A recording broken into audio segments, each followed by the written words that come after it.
So, David, thank you so much for being here today. I'm super excited to have you on the show.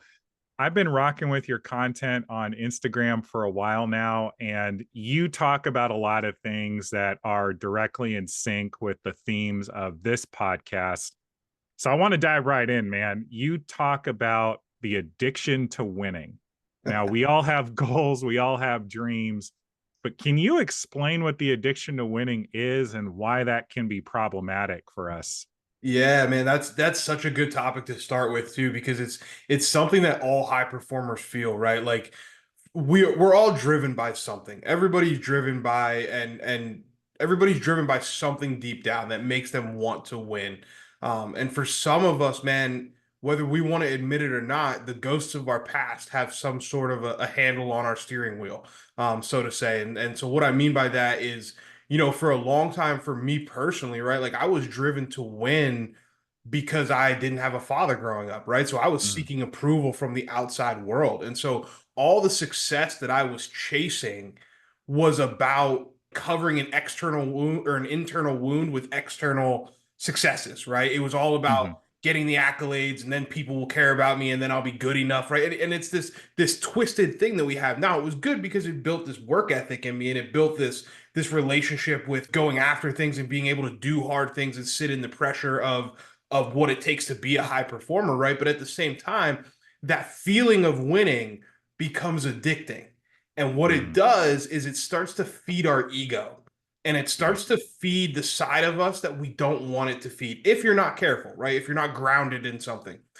And so what happens over time is you get so addicted to winning that you forget who you are without the competition. You forget who you are without the wins or the losses. And so all of a sudden, your identity is what you do, not who you are. And what you do becomes who you are, right? And I speak from experience. Like I remember standing on the it was in Las Vegas. I was coaching at UNLV at the time. I was standing in Las Vegas and I'm overlooking the Vegas Strip, and I have one of my best friends there with me. And he looks at me and he says, Kitch, what are you gonna do when it's not enough? And I said, well, what's not enough, Mm, man? What do you mean? And he said, when the confetti falls and you win a championship or you sign your next big contract or whatever, like you haven't been around for family vacations, you haven't been around for weddings, you haven't been a good friend, you haven't been a good brother, you haven't been a good son. Like, what are you going to do when all this winning that you're chasing isn't enough anymore?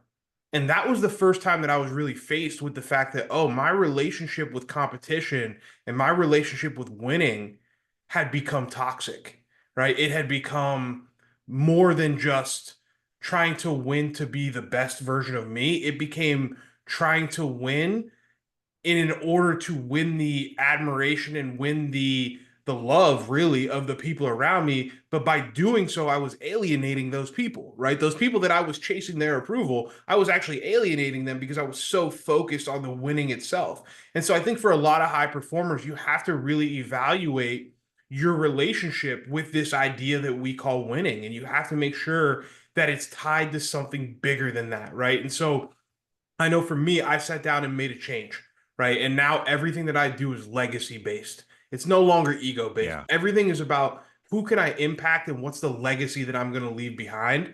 Because at the end of the day, your family's not going to remember how many hours you worked. It's not going to be published in your obituary how much money you made. Like Mhm. none of that stuff matters if you don't do it for the right reasons. Yeah. Oh man, this is such a great way to start this conversation. So let's drill in a little bit more on the distinction between pursuing a legacy versus pursuing the accomplishments. Like, Yeah. what does that actually look like? I know you're on a mission to impact people, to help them change their lives, help them to see this type of distinction, but what can that look like for people in their own lives as well? Yeah, it starts with self-awareness, brother. It starts with asking yourself, like, when you're going after something, a goal, a new promotion, the good-looking wife, the big house, the car, whatever the thing is that you're chasing, right? There's nothing wrong with wanting those things, but you need to be very clear about why do I want that thing?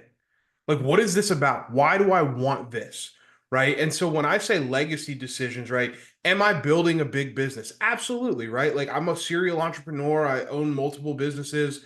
I have my core business that I do with the coaching piece, but I also own a consulting company. I'm a part owner in this, part owner in that. So I'm building these businesses, but I'm not doing it for my ego. I'm not doing it to be able to say, "Oh, I'm an eight-figure entrepreneur," or I own a Lamborghini, or I do that. No, it's about leaving a legacy that my family can be proud of, right? And so you have to have that Mhm. distinction. And so what I mean by that is when I get caught up, because we all do, we have ego triggers, right? There's opportunities that come my way that are like, "Oh, this could be a great thing to add to the portfolio. It's going to bring me X amount of income. It's going to be this, that, and the other," right? I have to stop for a second and say, wait a minute.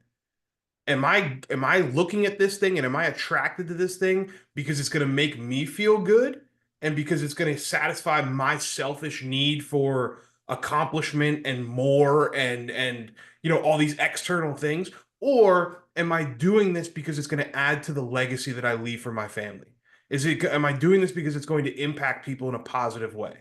Right. And I think a lot of people aren't capable of having that conversation yet, which is something that people like you and I help with, right? Is making that distinction of what is the driving factor behind this? Like, why do Mhm. I even want this thing? And for example, I had a client a while ago that worked for this company, and they were chasing this promotion, right? And they'd been working their butt off to get this promotion. And then when it really came down to it, I asked them, why do you want this? And they didn't know, right? It was like, well, this, that, and I'm like, okay, so you're checking a box because you think it's what the world expects of you, right? You're not doing this because you want it. You have no interest in being in this role. Like you have no interest in actually doing the thing. You don't want to impact the people. You don't want to, leave a lasting impact on the organization. You're just doing it because it's what's expected of you and that's what you've always done. Right? And so I think part of it is getting very, very clear on what our definition of success is. Like Yeah. my definition of success is not a big house and seven cars. Like I could care less. I mean, that's just not who I am, right? So that's not my definition of success. So every decision that I make has to be aligned with my definition of success, right? And one of the things that I try and remind people all the time is nobody else gets a vote unless you give it to them, right? And Mm, so many times we feel love that. pressured by other people's definitions of success, right? Like you're supposed to have this, you're supposed to be in that VP role, you're supposed to be a six-figure earner, well, maybe that's not what you want, right? Maybe that's not what you want. And to really bring this home, man, I look at my younger brother, right? So my brother's 27. He's battled cancer twice in his life. He's 2-0. He's gone through Wow. chemo. He's done the whole thing. He's one of the most intelligent people you'll ever meet. Book Mhm. smart, street smart, the whole deal. His definition of success is to do a job that he enjoys doing and come home to a family that he loves. Like that's his definition of success. This kid could be a killer Love that. entrepreneur. Could be a Mhm. killer entrepreneur. He doesn't want it. He's not interested in that.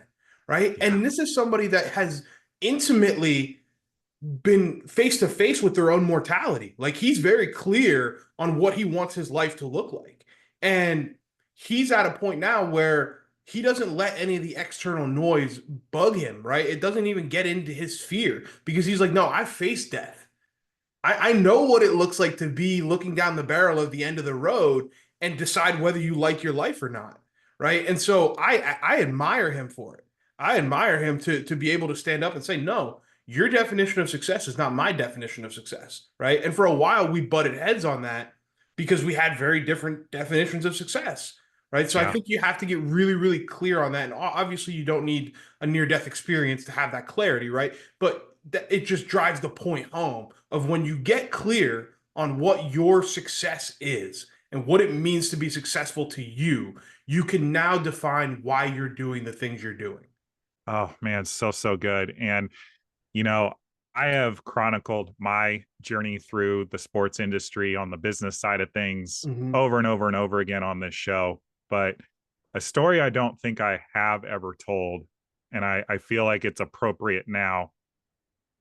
The biggest season ticket sale I ever made as a sales rep for the Yankees was 4 seats behind the Yankees dugout, like the most expensive section at Yankee Stadium. Like probably to this day, we're talking 2015, 2016, but I remember this guy was a lawyer, major law firm in Manhattan, and We had 2 sets of 4 seats available in that section. Row, I don't know, like 19 Hmm. came in at like $20,000, but I can move him 12 rows up to be in row 7, and those seats were $40,000 for the year.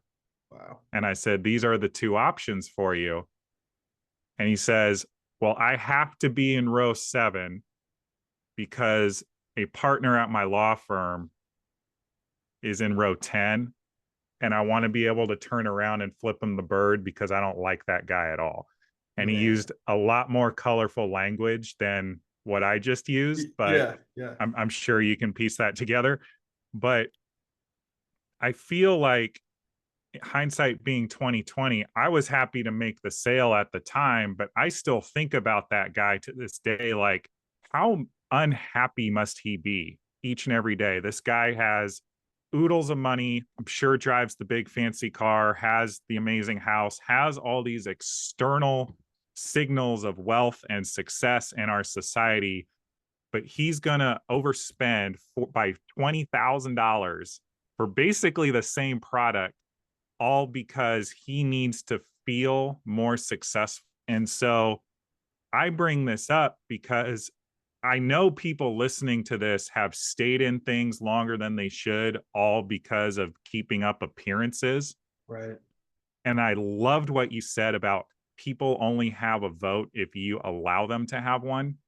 And I've talked about it here on the show, like staying in the sports industry years longer than I should have, knowing full well it was killing my health, killing me spiritually, killing me mentally. And so, folks, if you're listening to this, I absolutely recommend you listen to what David's saying. Maybe even go back and rewind and catch everything he just said, because we really only get one crack at this thing in life, and it doesn't make any sense to pursue things that are not what you actually want to be doing with your time. Yeah, I 100% agree, man. And it's again, it comes down to the self-awareness piece, right? You have to be honest with yourself and disconnect from all the influences that have led you to where you're at, right? And I had a mentor that used to always said, "What got you crowned is what will get you killed." And it's like Ooh. what led you to this point is not what's going to take you to the next level or what's going to make you happy in life. Like you may have been doing something just because it was what your parents expected or what your family expected or what, all the pressures that you had put on you from certain people. Like you may have been doing the thing for that reason. It doesn't mean that you have to continue to do that thing, right? There's no rule that says that you can't. And listen, people blow their lives up every single day and start over. Like Mhm. every day, from every age group, from every demographic, people do it, and so you have to have the confidence in yourself. And I don't want confidence might not be the right word. You have to value yourself enough and say, my life is valuable enough that I'm not going to spend it doing things that I don't want to do. Like that, Mhm. that's the key to it all. I want to build a life that allows me to do the things that matter to me with the people that I enjoy being around, in the places that I enjoy being. I don't do things. And again, I know I'm speaking. Sometimes it gets convoluted from an entrepreneur because you're like, oh, well, that's easy for you to say. You work for yourself. Well, I blew my life up to work for myself. I Mhm. walked away from the peak of my career to work for myself. I went from being on ESPN every weekend and everybody knowing my face and knowing who I was to being a small fish in a big pond, right? Yeah. Like, and I did it with no safety blanket. I emptied my 401k. I don't have coaching money saved up, right? And so I'm not speaking from this mountaintop of like, I was born on third base and stole home, right? Like that's not what happened here. Like I climbed the mountain in a career. I realized it wasn't for me, and I realized that if I continued down this path, I was going to be alone. I was going to be miserable. I was going to be burnout. I was going to be unhealthy physically, emotionally, spiritually. And so I blew it up and I walked Mm. away. And I said, I'd rather blow this up right now and rebuild using the tools that I've learned through this process. It's not like it was wasted time. I learned a lot and start to build the life that I want. Right. And again, what does that look like? That's up to you. Yeah. Yeah, no, and folks, just to really hammer this home, nobody has to live with your life choices except for you at the end of the day. So, if it is taking that big step to, we're talking about blowing your lives up, starting over. but like ask that person out on the date, start writing that book, like start that podcast, start training for that marathon, whatever the thing is, because you don't know how much time you have. Like none of us do actually. Mm. And there's a lot of flowery ways we can talk about it, but if we're the sole and uncontested authors of our lives, like write something that you want to read, right? Yeah. If you're writing your story. So this is all well and good, David, and I'm sure there are still people listening to this that are like, okay, this is awesome, but like you're somehow better than me. Like you were this football coach at some major universities. I don't have it for some reason, therefore I can't. Mhm. You and I both know that that's not true. But what would you say to those people that are feeling any type of doubt about taking a first step? You feel doubt? Good. That's a good thing.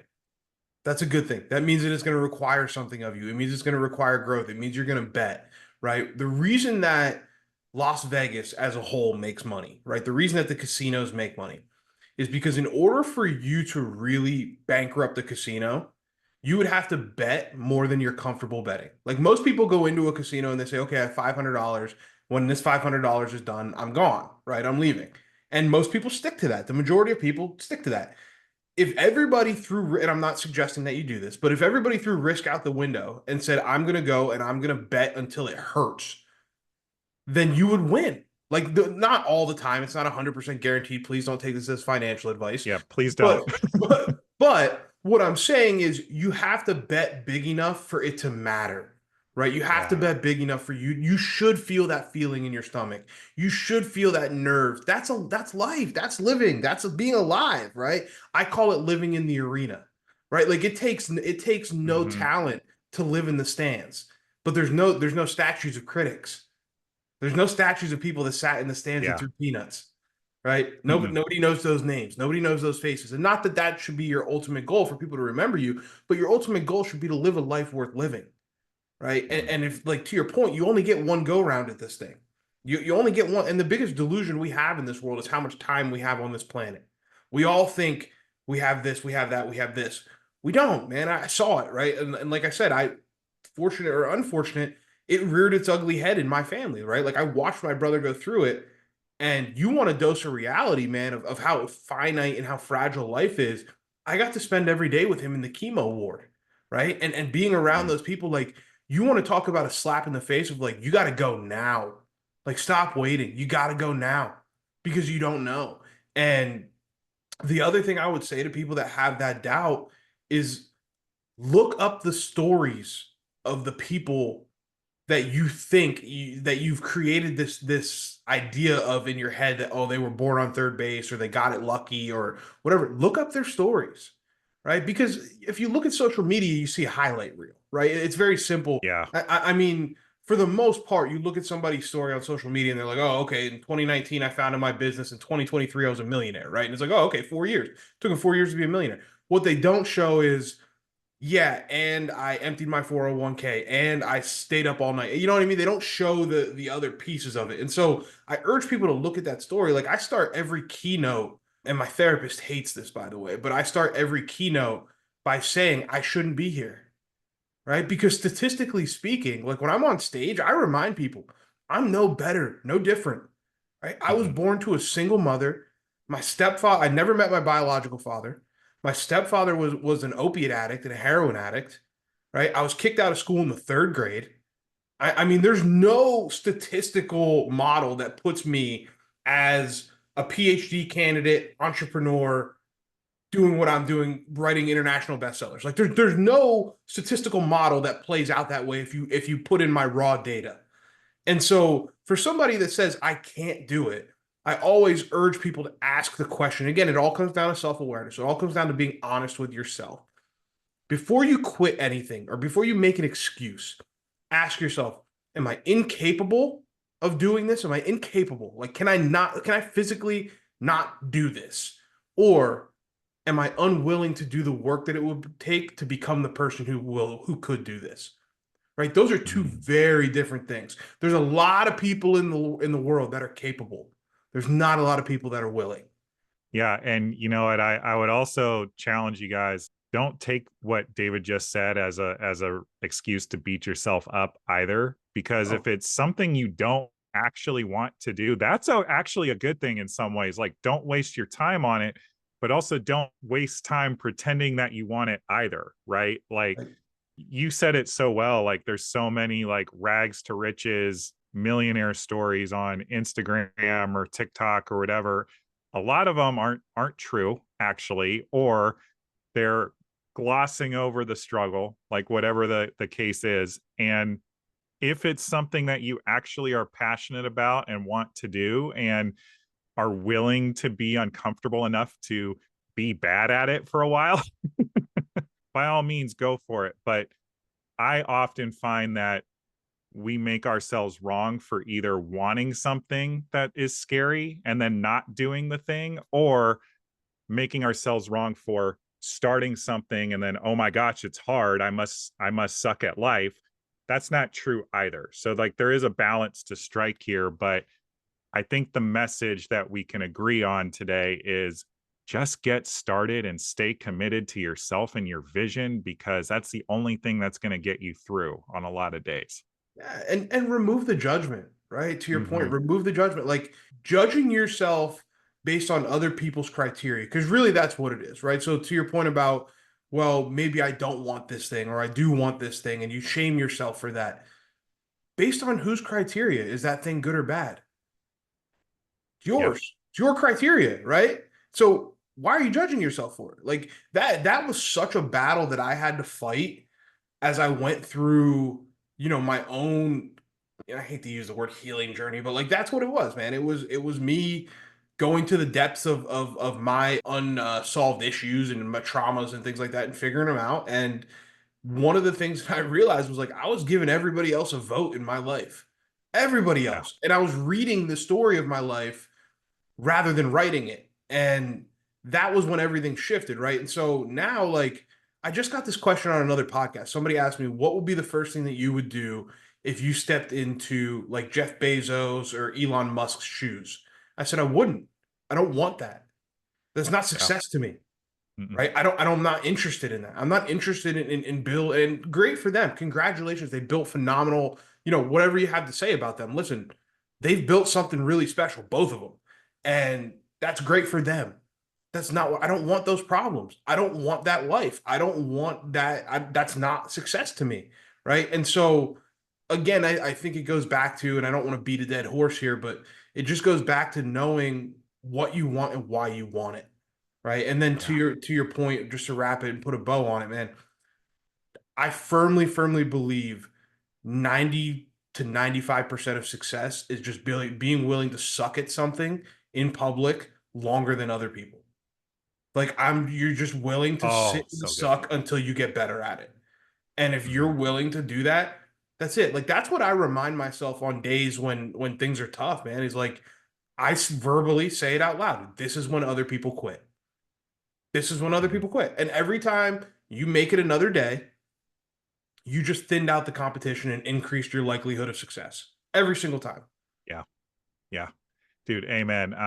There's a stat out there in the podcasting world that if you look on Apple Podcasts, which is the biggest, at least in the United States, the biggest platform where people get their podcasts, there are something like 6 million podcasts, Mhm. but only 100,000 of them actively update Sounds about right. continuously. And Sounds about so, right. by that metric, when you make it to your 21st podcast episode, you are actually in the 1% of all podcasts. And I don't make any claims that I have the single greatest podcast out there. I am working my hardest to make it the best it can possibly be, but I'm not basing my show on other people's shows. I'm basing it on who I am and the people that I want to have on to support the people that I think are meant to hear the messages here today. And that includes your message, David. But this has been a very public thing, obviously. Like, I'm creating something on a weekly basis and putting it out into the world. And I am intentionally not going back and re-recording any of my first episodes, because I want people to see like this is a process. Like, if you go watch my first couple episodes on YouTube. They are terrible Yeah. compared to what I'm putting out now. I had no idea how to edit.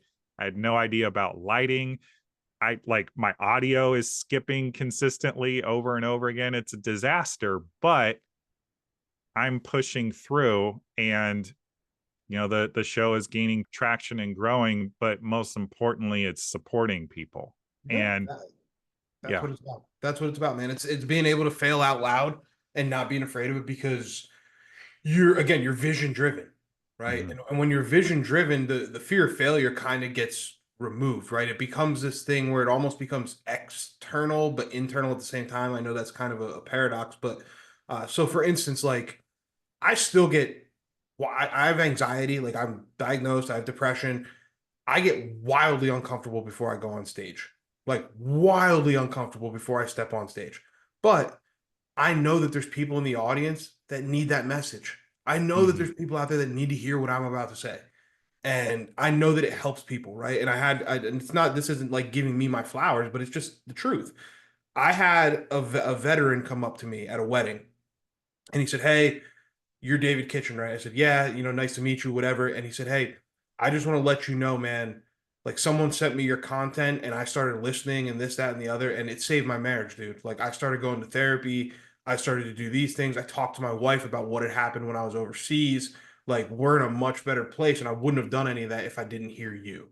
Right. And that for Wow. me, that was one moment where I was like, oh, dude, I have to do this.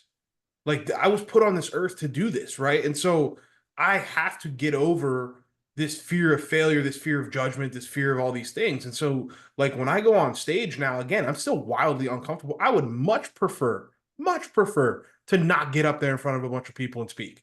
Like Yeah. that's just me being honest, right?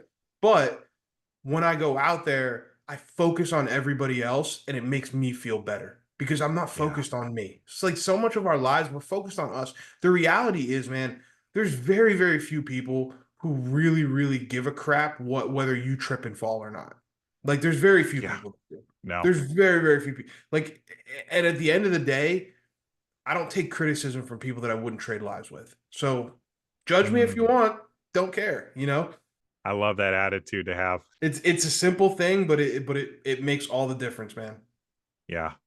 Here's a question related to that. How did you develop an attitude like that, given that you grew up in sports? I grew up in sports.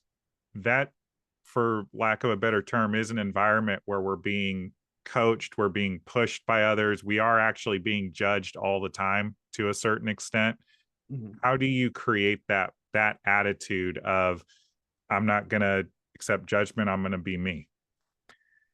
Yeah, I think it's a fine line between being coachable and not accepting judgment, right? And I think Mhm. it all it all depends on the context, right? Like I want to know one, who's it coming from, right? Like is this a viable source of feedback for me? That's a big question that I always ask myself is this person a viable source for feedback, right? So meaning if I take this person's advice, will I like the outcome, right? Like, so if I take your inputs, I'm going to get your outputs, right? I'm going to end up like you. So, do I want that, right? Now, if it's somebody that's like, for instance, if somebody came on so here's a great example. I'm part of Next Level Speakers Academy. I get mentored by guys like Inky Johnson, Eric Thomas. I mean, some of the people that are at the top of the game, right? And so when they give me feedback, yeah, I'm listening because I want their outputs on the stage. I want to be as good as they are, right? But when Susie down the road tells me she didn't like my presentation, pound sand, don't care, right? Like, you know what I mean? I'm not interested. And so a big part of it is, again, viable source of feedback. Is it viable? The Sure. second thing is, do I even care about what they're telling me, right? Like, at one time on a comment card after a workshop, somebody wrote that my handwriting sucked. And I'm like, okay.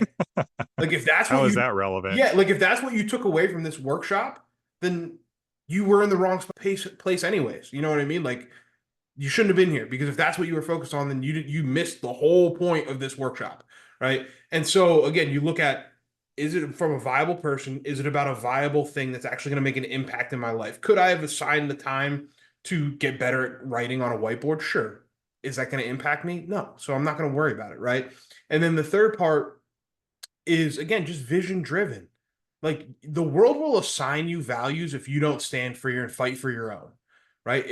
If you don't put out there what you believe in and what's negotiable and non-negotiable for you, the world will tell you. And Mhm. so for me, I always look at it and say, I have an operating system that I filter things through. Right. So if it aligns with my vision, my mission, and my values, it's a yes for me, right? If it doesn't, then it's a no. And so if you're not operating from the same vision, mission, and values, your feedback may no longer be viable to me because you're Mhm. operating from a different place, right? So for instance, especially in the business world and the social media world, I get people all the time. I had somebody reach out to me, and I'm not going to name names, but they said, your content is great, this, that, and the other. I want to hook you up with my friend and show you how I built my social media. And on the surface, this person's social media looks stellar. It looks phenomenal. And I'm like, all right, cool. Yeah, all right. I meet with their team, and what I find out is they're all fake followers. The engagement is purchased, right? And all this stuff. And I'm like, oh, okay. Well, that doesn't align with my vision, mission, and values. So I'm not interested. Right. And so now I no longer take feedback from that person on my social media stuff. Right. So again, you got to be very clear about who you're taking advice from. And then the last piece, man, is just, again, if you walked on water, somebody would say it's because you can't swim. Like there's always going to be somebody that has something to say. And so, I whatever. Like, it's cool, have your opinion. I don't care. I'm helping people. I'm doing the best I can. I'm in process. I am not going to seek the approval of somebody who doesn't like themselves. And the majority of the Yeah, world doesn't like themselves. And so facts. they project their insecurities and their limiting beliefs and their thoughts onto you. Right. So Mhm. I'm just not going to do it. So that's kind of how I form that opinion. But that being said, again, I'm still remain highly coachable.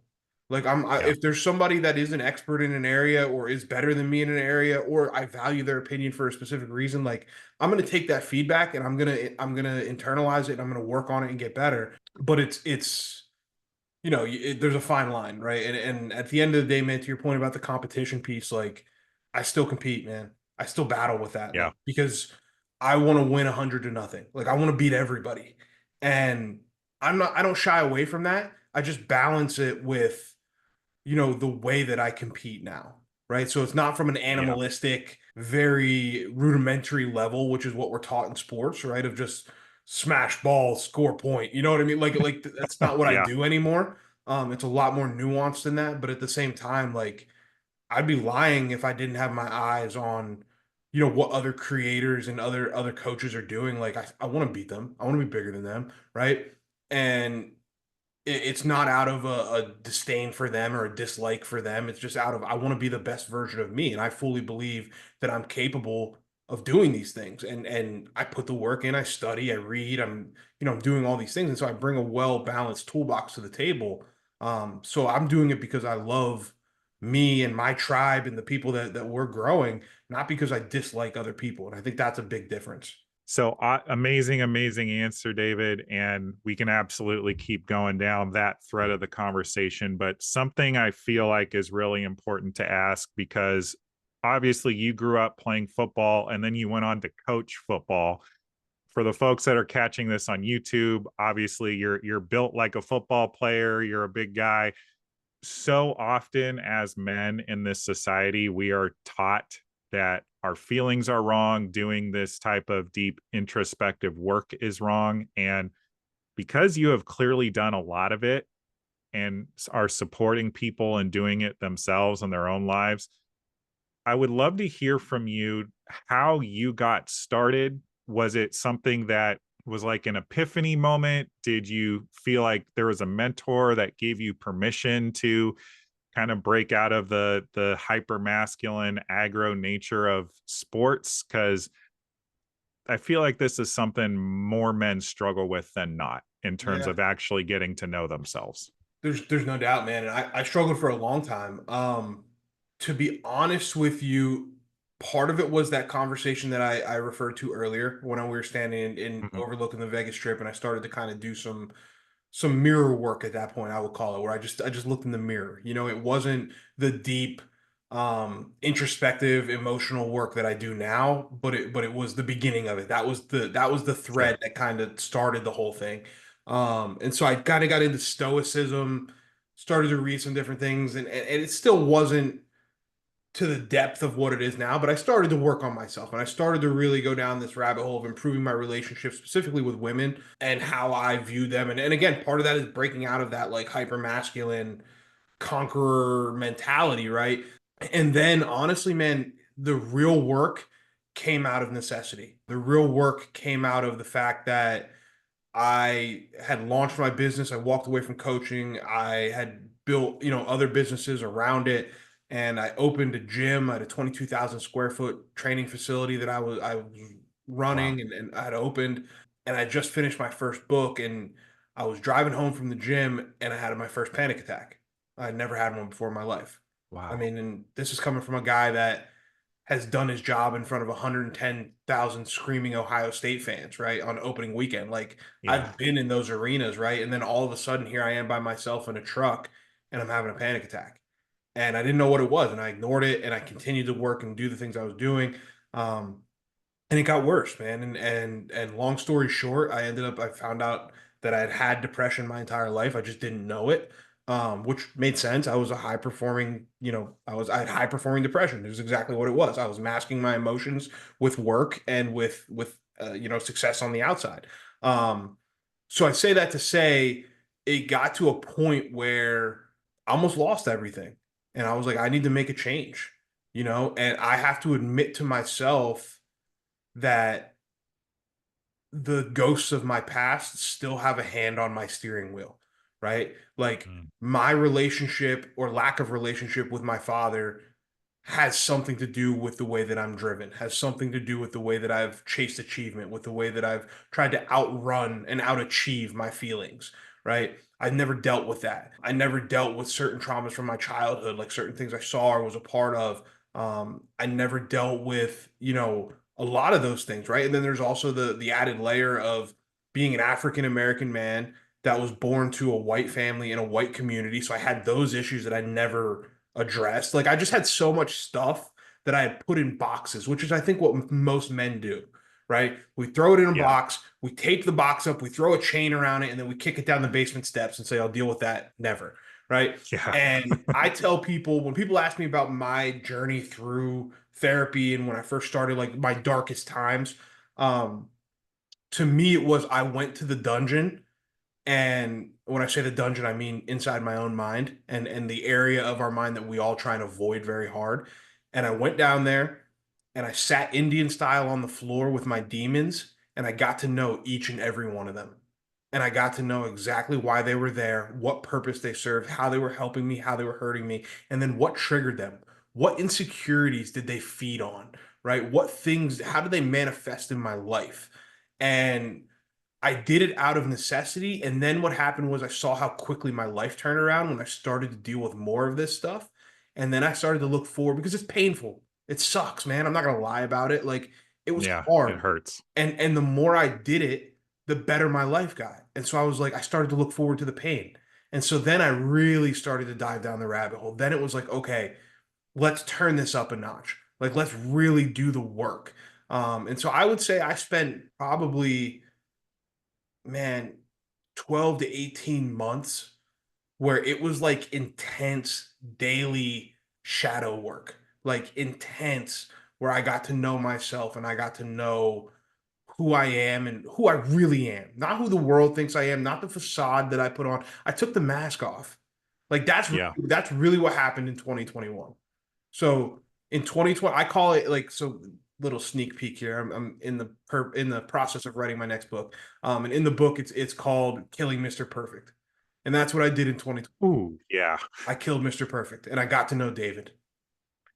Just out of curiosity, were you doing this purely by yourself? Were you doing it with some type of coach or a program? Like, what did Therapy, that man. look like I for you? Yeah, I went and got a therapist. I got a therapist who specialized in high performers and who understood addiction on a high level. Not that I'm an addict. I am in my own right, not a drug Mhm. addict, but I am absolutely I have an addictive personality. But yeah, I went to therapy. I went all in on different programs. I worked with I did a couple of a guy named Matt Vincent's program, which is radical accountability. I worked through some of that work. Um, just a ton of reading, a ton of podcasts, a ton of studying other psychologists. You know, obviously I was in my own PhD studies at the time as well, so that helped, right? Like I was learning it from an academic side as well, and I was kind of my own case study, so that was kind of a positive too for me. Although you know, you kind of step back and you're like, damn, I'm crazy, um, you know, but yeah, man, it was 2021, man. That was the birth of the person that you see now, you know, and it's not that the person before me died, right? It's not that that version of David is gone.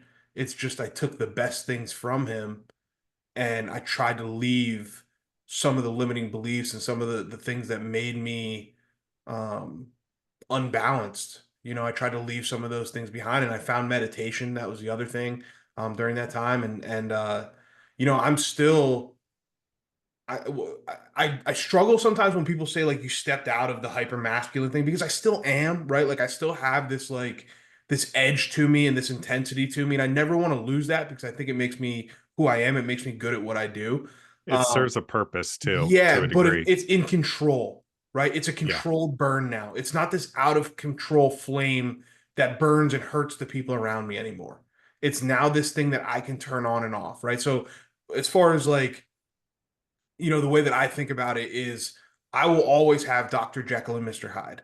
Like I'll always Yeah. have that, right? But the difference is I'm in control now. It's like the and I know I'm jumping from analogy to analogy. It's like if you're a Marvel fan, right? It's like Smart Hulk. Like, what's your secret? It's like I'm always angry. Like I always have that. It's always in there. I just choose how and where it comes out now instead of allowing it to just take the wheel and be in charge. Yeah. So good. David, something you said very briefly is that you said something to the effect of like people are looking at you like you're crazy when you're doing this work. And you know, my I went on a similar journey, started in 2019. I was pretty much at my breaking point. I had lost the big fancy career. I had a relationship at the time with absolutely not the right person that was super toxic and robbing me of happiness and sense of self. I was in a career that I hated and wasn't treating me very well either. But through all the tears, all the pain, like actually allowing myself to feel the pain, yeah, it took me a long time. It took me probably 4 or 5 years to do it all. I didn't do as quite as intensively as it sounds like you did, but I'm actually somebody now that can sit here and have a conversation with you from the heart, authentically, man to man, in terms of who I am, what I'm about, and feel good about that. Actually, like I'm not going to lose any sleep over how this conversation went today. Whereas me of 5 years ago, I would be laying awake in bed, you know, oh man, I hope David liked me. I hope the people are going to like this conversation. Like, because my wounds were all around being bullied as a kid. And because of that, I developed this idea that I had to be perfect at all times in order to be worth love.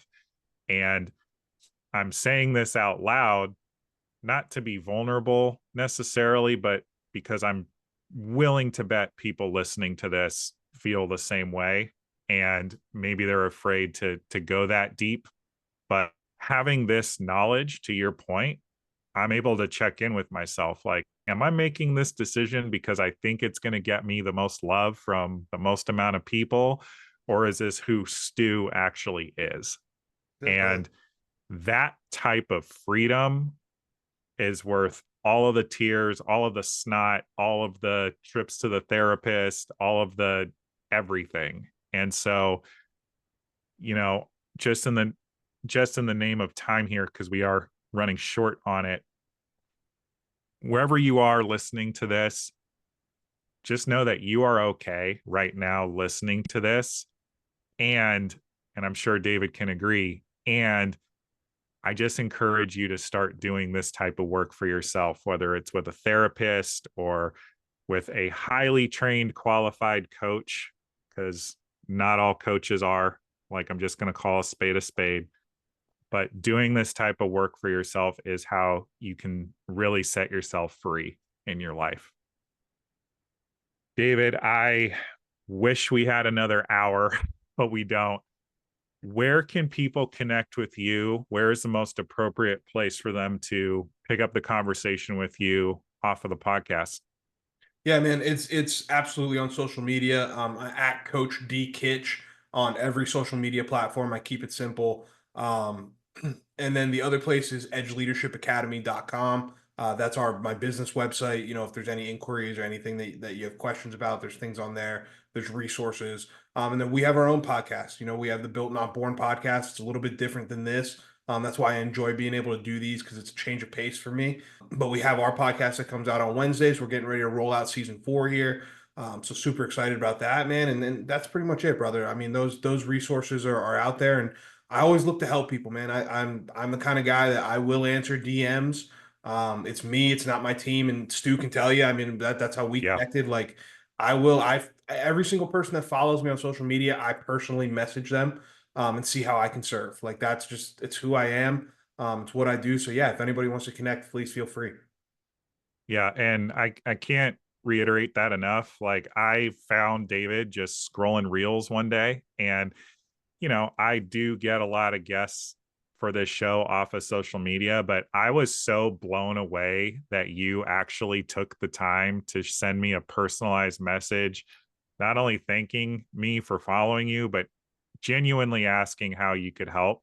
And I had COVID at the time, unfortunately, so I had to circle back. But I was like, wow, this guy's content's amazing, and he's also a genuine human being. He's a heck yes for me having him on the show. And so, folks, I'm going to make sure all of David's contact info is readily available in the show notes anywhere you are catching this conversation. So just click below wherever you're finding this, and you can continue the conversation with him.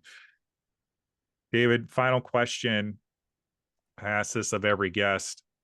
What are you acknowledging yourself for today?